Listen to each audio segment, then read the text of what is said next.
Good morning students. एक बार फिर आप सभी का जीव विज्ञान की ऑनलाइन कक्षा में स्वागत है। डियर स्टूडेंट, लास्ट वीडियो में हमने आपको प्रकाश संश्लेषण का अर्थ आपको बताया था कि हरे पेड़ पौधे जो होते हैं, ठीक है, वो सूर्य के प्रकाश की उपस्थिति में, सूर्य का प्रकाश और पर्णरित की उपस्थिति में वायुमंडलीय कार्बन डाइऑक्साइड और मृदा से अवशोषित जल से क्या करते हैं, क्रिया करते हैं, ठीक है, जिसके फलस्वरूप कार्बनिक पदार्थों का या शर्करा का या ग्लूकोज का निर्माण होता है, जिसे प्रकाश संश्लेषण की क्रिया कहते हैं। हरे पेड़ पौधे सूर्य के प्रकाश की उपस्थिति में, हरे पेड़ पौधे सूर्य का प्रकाश एवं पर्णरित की उपस्थिति में वायुमंडलीय कार्बन डाइऑक्साइड और मृदा से अवशोषित जल से क्रिया करके कार्बनिक पदार्थों का निर्माण करते हैं, जिस क्रिया को प्रकाश संश्लेषण की क्रिया कहते हैं। Is it clear? मैंने आपको बताया प्रकाश संश्लेषण की जो क्रिया होती है वो एक ऑक्सीकरण और अपचयन की अभिक्रिया होती है। ऑक्सीकरण और कौन सी अभिक्रिया होती है? अपचयन की अभिक्रिया होती है, ठीक है। देखिए, ये रिएक्शन हमने आपको कल लिखी थी, +6O2। जैसे ही सूर्य का प्रकाश पौधे की पत्तियों पर क्या है, आपतित होता है, ठीक है, तो पौधे की पत्तियों में रंध्र क्या है, दिन के समय में खुल जाते हैं और जो जल होता है, ठीक है, ये जल जो होता है वो सूर्य के प्रकाश की विकिरण से क्रिया करने पर क्या होता है, यहाँ पर जल का ऑक्सीकरण हो जाता है। सूर्य के प्रकाश की विकिरण जल का ऑक्सीकरण कर देती है और जल का ऑक्सीकरण करने पर ऑक्सीजन गैस का निष्कासन होता है, साथ में ऊर्जा जो होती है वो बाहर निकलती है, ठीक है। ऑक्सीकरण के दौरान निष्कासित जो ऊर्जा होती है वो कार्बन डाइऑक्साइड से क्रिया करती है और ये कार्बन डाइऑक्साइड का अपचयन किस में कर देती है, कार्बनिक पदार्थों में कर देती है। इस तरीके से प्रकाश संश्लेषण की क्रिया के दौरान कार्बनिक पदार्थों का निर्माण होता है, ठीक है। देखिए, कार्बन डाइऑक्साइड मैंने आपको बताया सिनेबियर, जल के बारे में मैंने बताया था डिसॉसर। देखिए, स्टीफन हेल्स को पादप कार्यकी का जनक कहा जाता है। सिनेबियर और डिसॉसर ने कहा कि पादपों में प्रकाश संश्लेषण के लिए कार्बन डाइऑक्साइड और जल की क्या है, आवश्यकता होती है, ठीक है। इंजन हॉल नामक वैज्ञानिक ने कहा था कि प्रकाश संश्लेषण की क्रिया द्वारा ही या सूर्य के प्रकाश के द्वारा ही कार्बनिक पदार्थों का क्या होता है, निर्माण होता है। और ड्यूट्रॉच नामक वैज्ञानिक ने बताया कि पौधे की पत्तियों में जो क्लोरोफिल होता है वो प्रकाश संश्लेषण की क्रिया करने में सहायक होता है। प्रिस्टिले नाम के वैज्ञानिक ने बताया कि प्रकाश संश्लेषण की क्रिया के दौरान जो निष्कासित ऑक्सीजन गैस होती है वह वायुमंडल को शुद्ध बनाए रखने में सहायक होती है, ठीक है। J.R. मेयर ने बताया कि पौधे जो होते हैं, हरे पेड़ पौधे जो होते हैं, वो प्रकाश ऊर्जा को रासायनिक ऊर्जा में क्या कर देते हैं, बदल देते हैं। सूर्य के प्रकाश में प्रकाश ऊर्जा होती है और जब पौधे प्रकाश संश्लेषण की क्रिया कर लेते हैं तो कार्बनिक पदार्थों का निर्माण करते हैं। तो कार्बनिक पदार्थों में कौन सी ऊर्जा पाई जाती है, रासायनिक ऊर्जा पाई जाती है। इसलिए J.R. मेयर ने कहा था कि हरे पेड़ पौधे होते हैं वो प्रकाश ऊर्जा को रासायनिक ऊर्जा में परिवर्तित कर देते हैं। Is it clear? Dear student, अब हम जो आपसे नेक्स्ट बिंदु पर आपसे चर्चा कर रहे हैं वो है प्रकाश संश्लेषी स्थल, ठीक है। प्रकाश संश्लेषण के स्थल कौन से हैं? देखो, प्रकाश संश्लेषण का स्थल जो होता है वो हरित लवक होता है, ठीक है। और आपको मैंने बताया था यहाँ पर कि उच्च श्रेणी के जो पादप होते हैं उनमें हरित लवक कहाँ पर पाया जाता है, पर्णमध्योतक की कोशिकाओं में पाया जाता है। एक पादप कोशिका में हरित लवकों की संख्या कितनी होती है? 20 से 40 होती है। ठीक है, आज जो हम आपसे चर्चा करने जा रहे हैं वो है हरित लवक की संरचना पर आपसे चर्चा करेंगे। ठीक है, साथ में हम प्रकाश संश्लेषी वर्णकों पर भी आपसे क्या करेंगे?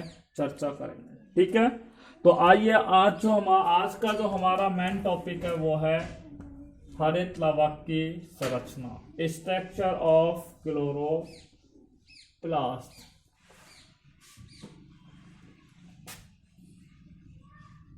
क्लास 12 लेसन नंबर हमारा यह है 10, जिसका नाम है फोटोसिंथेसिस। फोटोसिंथेसिस, प्रकाश संश्लेषण। और आज का जो हमारा टॉपिक है वो है structure of chloroplast. Structure of chloroplast, प्रकाश यानी कि हरित लवक की संरचना। हरित लवक की संरचना।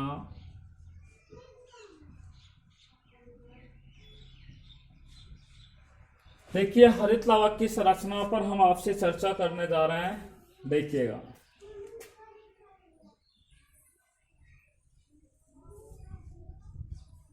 हरित लवक की जो संरचना होती है वो डबल लेयर्ड होती है, दोहरी कला से क्या होती है? घिरी हुई होती है। आप देख रहे हो हरित लवक की जो संरचना होती है वो दोहरी कला के द्वारा क्या है? घिरी हुई है। ठीक है, हरित लवक की संरचना का ये सबसे भारी आवरण होता है। हरित लवक की इसी जो भारी आवरण होता है इसे क्या कहा जाता है? क्या कहा जाता है? इसे बाह्य कला कहा जाता है। हरित लवक की संरचना क्या है? दोहरी झिल्ली के द्वारा घिरी होती है, दो झिल्लियों के द्वारा घिरी होती है, दो कलाओं के द्वारा घिरी होती है। ये सबसे भारी कला होती है जिसे बाह्य कला कहते हैं। ठीक है, इंग्लिश में इसको बोलते हैं आउटर मेम्ब्रेन के नाम से इसे जाना जाता है।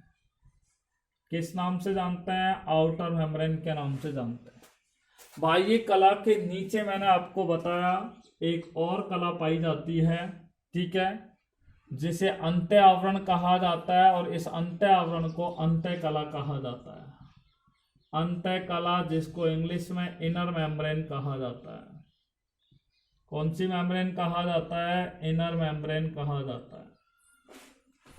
ठीक है, देखिए, हरित लवक की जो संरचना होती है वो दो कलाओं के द्वारा, दो झिल्लियों के द्वारा घिरी होती है, इसलिए डबल लेयर्ड सेल ऑर्गेनेल्स होता है।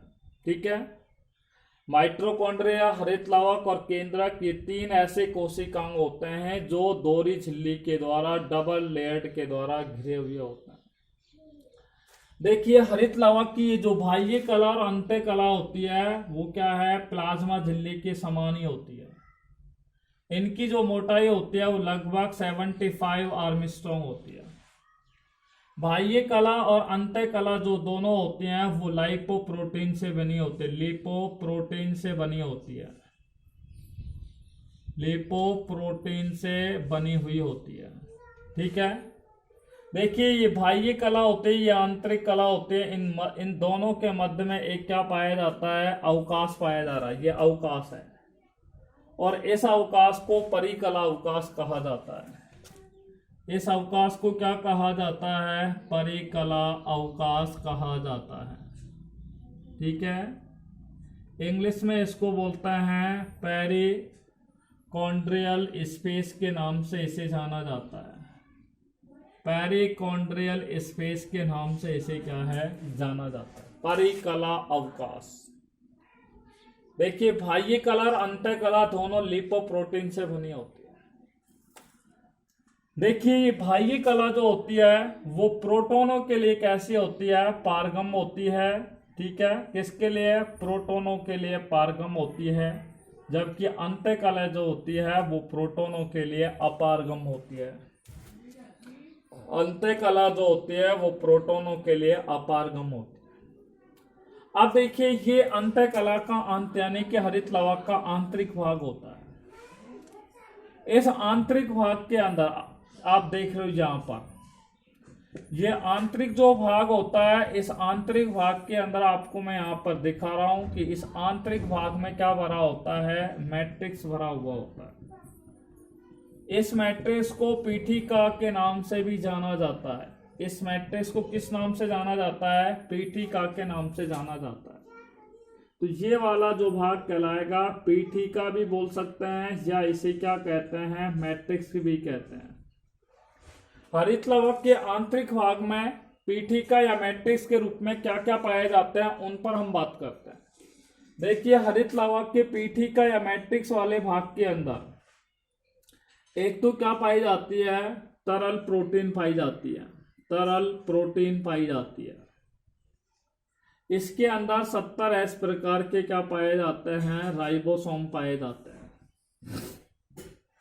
इसमें ऐसे वृत्ताकार क्या पाए जाते हैं, डीएनए पाए जाते हैं। क्या पाए जाते हैं, वृत्ताकार डीएनए पाए जाते हैं। ऑस्मोफिलिक घुलित लवण इनके अंदर क्या है, पाए जाते हैं। ऑस्मोफिलिक घुलित लवण इनके अंदर क्या है, पाए जाते हैं। कुछ एंजाइम भी इनके अंदर क्या है, पाए जाते हैं। ठीक है, और ये सारे पदार्थ क्या होते हैं, एक प्रकार से मैट्रिक्स या इन्हें क्या है, पीठिका के नाम से जानते हैं। पीठिका को अंग्रेजी में स्टोमा के नाम से जानते हैं। और स्टोमा जो होता है वो अप्रकाशिक अभिक्रियाओं का स्थल होता है। आपसे पूछा जाए कि अप्रकाशिक अभिक्रियाओं का स्थल कौन सा होता है, तो पीठिका होती है। ठीक है, अब मैं आपको बता देता हूं, यहाँ पर हरित लवक के अंदर ही आप देख रहे हैं इस तरीके से एक नली के आकार का तंत्र पाया जाता है। हरित लवक के आंतरिक भाग में एक नली के आकार का तंत्र पाया जाता है। इस हरित लवक के अंदर नलिका के आकार का जो तंत्र पाया जाता है, इसे कहा जाता है थाइलेकोइड कहा जाता है। क्या कहा जाता है, थाइलेकोइड, या इसे हिंदी में कहते हैं कोष तुल्य भी कहा जाता है। क्या कहा जाता है, कोष तुल्य भी कहा जाता है। हरित लवक के आंतरिक भाग में एक नलिका के समान, ठीक है, या इकाई नलिका के समान तंत्र पाया जाता है, जिसे थाइलेकोइड कहा जाता है। और इस थाइलेकोइड के ऊपर क्या है, सिक्के की ढेरी के समान क्या पाई जाती है, नलिका के आकार की या चपटी तस्त्रीनुमा आकार की संरचनाएं पाई जाती हैं। इस तरीके से चपटी आकार की संरचनाएं यहाँ पर आप दिखाई दे रही हैं। ठीक है, इन चपटी संरचनाओं को क्या कहा जाता है, ग्रेनम कहा जाता है। क्या कहा जाता है, ग्रेनम। इनको बहुवचन में अगर बोले तो इन्हें ग्रेना कहा जाता है। और ग्रेना में क्या होता है, प्रकाशिक अभिक्रिया स्तर होता है। ग्रेना जो होते हैं वो कौन से स्तर होते हैं, प्रकाशिक अभिक्रिया के स्थल होते हैं। यानी कि लाइट रिएक्शन कहाँ होती है, हरित लवक के ग्रेना वाला भाग में होती है। और अप्रकाशिक जो अभिक्रिया होती है वो हरित लवक के स्ट्रोमा वाले भाग में संपन्न होती है। क्लियर बात है, तो ये ग्रेनम कहलाते हैं। और ये क्या है, एक इकाई नलिका की संरचना दिखाई देगी तो थाइलेकोइड, और ये नलिका के आकार की चपटी जो संरचना है वो एक के ऊपर एक इस तरीके से सिक्कों की ढेरी के रूप में लगी रहेगी, तो इसे क्या कहा जाएगा, ग्रेना कहा जाएगा। ठीक है, तो ये ग्रेनम होता है। और ग्रेनम जो होते हैं वो जगह जगह पर क्या है, पीठिकाओं के द्वारा, पीठिका लैमेली के द्वारा क्या होती है, जुड़ी हुई होती है। पीठिका लैमेली के द्वारा क्या होती है, इस तरीके से क्या है, जुड़ी हुई होती है। ठीक है, आपको हम यहाँ पे संरचना दिखा रहे हैं, इस तरीके से पीठिका लैमेला के द्वारा जुड़ी हुई होती है। देखिए, ये थाइलेकोइड है। ठीक है, थाइलेकोइड का जो बाह्य कला होती है, ये बाह्य कला होती है थाइलेकोइड की। इस बाह्य कला पर क्या पाए जाते हैं, प्रकाश संश्लेषी वर्णक पाए जाते हैं। थाइलेकोइड की बाह्य कला पर क्या पाए जाते हैं, प्रकाश संश्लेषी वर्णक पाए जाते हैं। प्रकाश संश्लेषी वर्णक पाए जाते हैं। ठीक है, अब यहाँ पे प्रकाश संश्लेषी वर्णक कौन कौन से पाए जाते हैं, एक यहाँ पर पाया जाता है पर्णहरित, जिसको आप बोलते हैं क्लोरोफिल पाया जाता है। ठीक है, दूसरा प्रकाश संश्लेषी वर्णक पाया जाता है कैरोटीनोइड। कौन सा पाया जाता है, कैरोटीनोइड पाया जाता है। तीसरा कौन सा पाया जाता है? फाइकोबिलेंस पाया जाता है, फाइकोबिलेंस। ठीक है, ये 3 प्रकार के प्रकाश संश्लेषी वर्णक यहाँ पर क्या है? पाए जाते। ठीक है, और आपको बता दें कि यही प्रकाश संश्लेषी वर्णक प्रकाश ऊर्जा को ग्रहण करते हैं। प्रकाश संश्लेषी वर्णक की प्रकाश ऊर्जा को ग्रहण करते हैं, जिसे प्रकाश संश्लेषी वर्णक कहा जाता है। ठीक है, अर्थात प्रकाश संश्लेषण की क्रिया के दौरान प्रकाश ऊर्जा को ही प्रकाश संश्लेषी वर्णक क्या है? ग्रहण करते हैं, जिसे प्रकाश संश्लेषी वर्णक कहा जाता है। प्रकाश संश्लेषी वर्णक के 3 प्रकार के होते हैं, पानाहित, कैरोटीनॉइड और फाइकोबिलेंस। पानाहित होता है जो मुख्य प्रकाश संश्लेषी वर्णक होता है, और कैरोटीनॉइड और फाइकोबिलेंस होते हैं ये सहायक प्रकाश संश्लेषी वर्णक होता है। मुख्य प्रकाश संश्लेषी वर्णक कौन सा होता है? पानाहित होता है, और सहायक प्रकाश संश्लेषी वर्णक कौन से होते हैं? कैरोटीनॉइड और फाइकोबिलेंस होते हैं। ठीक है, देखिए मैं आपको बता दूं 1963 में एक वैज्ञानिक हुए थे जिनका नाम था पार्क, और दूसरे वैज्ञानिक का नाम था पॉन। पार्क और पॉन ये 2 वैज्ञानिक थे। इन दोनों वैज्ञानिकों ने मिलकर के क्या बताया कि थाइलेकोइड जो होता है, ये थाइलेकोइड है, ये उठाई यहां से यहां पे आ जाए। थाइलेकोइड का जो आंतरिक कला होती है ये अंतः कला होती है, और इस अंतः कला के अंदर सूक्ष्म गोलाकार संरचनाएं पाई जाती हैं। थाइलेकोइड की आंतरिक सतह या आंतरिक कला जो होती है वहां पर अत्यंत सूक्ष्म गोलाकार संरचनाएं पाई जाती हैं। इन गोलाकार संरचनाओं को क्या कहा जाता है? क्वांटासोम कहा जाता है। क्या कहा जाता है? क्वांटासोम कहा जाता है। और क्वांटासोम को क्या कहा जाता है? क्वांटासोम जो होते हैं उनको, क्वांटासोम जो हैं इन्हें प्रकाश संश्लेषण की इकाई भी कहा जाता है। प्रकाश संश्लेषण की इकाई। आपसे पूछा जाए कि भाई प्रकाश संश्लेषण की इकाई का नाम बताइए, तो प्रकाश संश्लेषण की इकाई का नाम होता है क्वांटासोम। ठीक है, प्रकाश संश्लेषण की इकाई का नाम क्या है? क्वांटासोम। और क्वांटासोम की अगर परिभाषा देना चाहें तो आप बोल सकते हैं कि थायराइड की यानी कि थाइलेकोइड की आंतरिक कला में, थाइलेकोइड की आंतरिक कला है, उस आंतरिक कला के अंदर सूक्ष्म गोलाकार संरचनाएं पाई जाती हैं, और इन सूक्ष्म गोलाकार संरचनाओं को ही क्या है? क्वांटासोम कहा जाता है। और क्वांटासोम को प्रकाश संश्लेषण की इकाई कहा जाता है। ठीक है, अब हम बात करते हैं एक क्वांटासोम की वैल्यू कितनी होती है। ठीक है, एक क्वांटासोम की वैल्यू कितनी होती है? एक क्वांटासोम किसके बराबर होता है? देखिए, एक क्वांटासोम में 230 क्लोरोफिल के अणु होते हैं। किसके अणु होते हैं? क्लोरोफिल के अणु पाए जाते हैं, क्लोरोफिल के मॉलिक्यूल पाए जाते हैं। 230 क्लोरोफिल के अणुओं में मैं आपको बता दूं 160 अणु जो होते हैं वो क्लोरोफिल ए के होते हैं, और 70 अणु जो होते हैं वो क्लोरोफिल किसके होते हैं? बी के होते हैं। क्लोरोफिल ए जो होता है वह सार्वत्रिक क्या होता है? सार्वत्रिक प्रकाश संश्लेषी वर्णक होता है। और क्लोरोफिल जो होता है वो क्या है? सहायक वर्णक होता है। देखो यहाँ पे 48 क्या पाए जाते हैं? कैरोटीनॉइड के वर्णक पाए जाते हैं। 48 अणु कैरोटीनॉइड के वर्णक पाए जाते हैं। 46 अणु क्विनोन के वर्णक पाए जाते हैं, क्विनोन के। ठीक है, और 116 फास्फोलिपिड के अणु पाए जाते हैं, फास्फोलिपिड के अणु पाए जाते हैं। आपको पता लग गया है कि एक क्वांटासोम जो होता है वो 230 क्लोरोफिल के अणु, 48 कैरोटीनॉइड के अणु, 46 क्विनोन के अणु और 116 फास्फोलिपिड के अणुओं से मिलकर के क्या होता है? बना होता है। इसी के साथ हरित लवक की संरचना समाप्त हुई। एक बार फिर हम हरित लवक की संरचना पर विस्तृत रूप से बात करने जा रहे हैं। हरित लवक की जो संरचना होती है वो दोहरी कला के द्वारा घिरी हुई होती है। 2 कला आपको दिखाई दे रही है।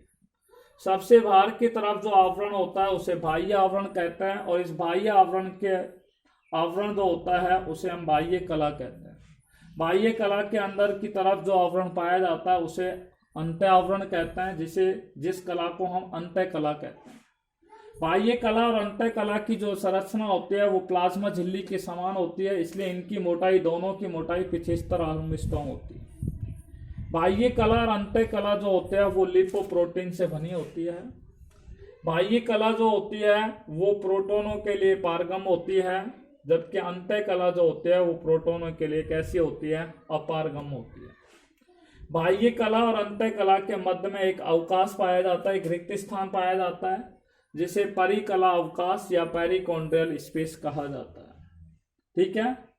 हरित लवक के आंतरिक भाग में क्या पाया जाता है, पीठिका या मैट्रिक्स पाया जाता है। मैट्रिक्स के रूप में तरल प्रोटीन पाई जाती है, 70 प्रकार के राइबोसोम पाए जाते हैं, वृत्ताकार डीएनए पाए जाते हैं, ऑस्मोफिलिक घुलित लवण पाए जाते हैं, एंजाइम पाए जाते हैं, स्टार्च पाई जाती है। ये मैट्रिक्स के रूप में पाई जाती है। ठीक है। इसी मैट्रिक्स को पीठिका भी कहते हैं। यानी कि हम कह सकते हैं कि हरित लवक का जो आंतरिक भाग होता है दो क्षेत्रों में बटा होता है। एक पीठिका का भाग होता है जिसे मैट्रिक्स के नाम से भी जानते हैं, और दूसरा होता है ग्रेनम के नाम से जानते हैं। यहाँ पर हरित लवक के अंदर एक इकाई कला के रूप में नली के आकार की संरचना पाई जाती है, जिसे थाइलेकोइड कहा जाता है। और इसी इकाई कला के ऊपर ये जो इकाई नलिका के आकार की संरचना होती है या तस्तरी के आकार की जो संरचनाएं होती है वो सिक्के की ढेरी के रूप में क्या है, पाई जाती है। ये थाइलेकोइड कहीं कहीं पर, जगह जगह पर किससे जुड़ी होती है, पीठिका लैमेली के द्वारा। ये पीठिका लैमेली होती है, इन पीठिका लैमेली के द्वारा क्या होती है, जुड़ी हुई होती है। ठीक है। ये आपको मैंने बता दिया कि इन्हें क्या कहा जाता है, ग्रेनम कहा जाता है। क्या कहा जाता है, ग्रेनम कहा जाता है। आपको बताया कि थाइलेकोइड की बाह्य कला की बाहर की तरफ प्रकाश संश्लेषी वर्णक पाए जाते हैं। यहाँ पर 3 प्रकार के प्रकाश संश्लेषी वर्णक पाए जाते हैं, पर्णहरित, कैरोटीनॉइड और फाइकोबिलेंस पाए जाते हैं। ठीक है। आपको मैंने बताया कि 1963 में पार्क और पोन नामक वैज्ञानिक ने, ठीक है, बताया कि थाइलेकोइड की अंतः कला जो होती है उसमें क्या पाया जाता है, सूक्ष्म गोलाकार संरचनाएं पाई जाती है, जिन्हें क्वांटासोम कहते हैं। और क्वांटासोम जो होते हैं वो प्रकाश संश्लेषण की इकाई होती है। एक क्वांटासोम में 230 क्लोरोफिल के अणु पाए जाते हैं, 48 कैरोटीनॉइड के अणु पाए जाते हैं, 46 कीविनोन के अणु पाए जाते हैं, और 116 फास्फोलिपिड के क्या हैं, अणु पाए जाते हैं। ठीक है। इसी के साथ हरित लवक की संरचना क्या हुई, समाप्त हुई। ठीक है। आज हम आपसे प्रकाश संश्लेषी वर्णकों पर भी थोड़ा सा आपसे चर्चा करने जा रहे हैं। देखिए, फोटोसिंथेटिक पिगमेंट्स पर आपसे चर्चा कर रहे हैं। देखिए,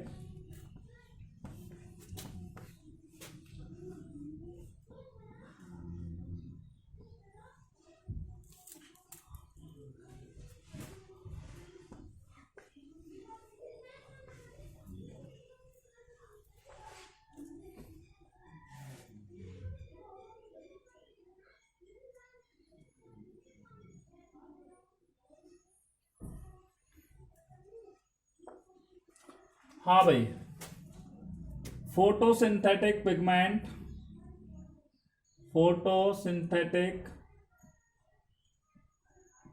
पिगमेंट प्रकाश संश्लेषी वर्णक।